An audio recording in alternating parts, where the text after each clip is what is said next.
اب عمر رضی اللہ تعالیٰ عنہ کیسے کرتے تھے؟ ایسے لوگوں کو کیسے پکڑتے تھے، کیسے ان کی گردنیں اتارا کرتے تھے؟ ایک مرتبہ عمر رضی اللہ تعالیٰ عنہ کے پاس ایک بہت بڑا کاہن لائے گئے کہ جی یہ اس طرح بڑی دل کی باتیں بتا دیتا ہے جو کچھ ہوتا ہے. تو عمر رضی اللہ تعالیٰ نے آزمائش کے لیے ایک طریقہ اپنایا. یہ آپ لوگ بھی اس کا کسی بھی مجلس میں کر سکتے ہیں، ایسے لوگوں کو ذلیل کر سکتے ہیں.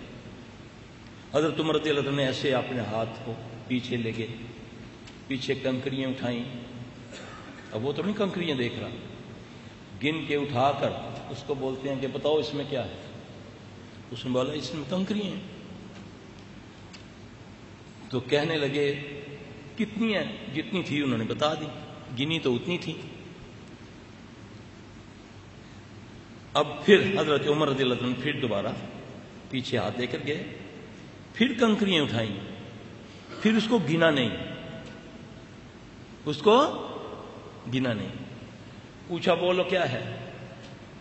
کہنے لگا اس میں کنکریاں ہیں. کتنی ہیں؟ کہتا نہیں پتا. یہ ہے فارمولہ، اس کو آپ لاکھوں میں ذلیل کر سکتے ہیں انشاءاللہ اس فارمولے سے. یہ ہے بیک گراؤنڈ جس کو تم معاوضے مانتے ہو، کرامتیں مانتے ہو.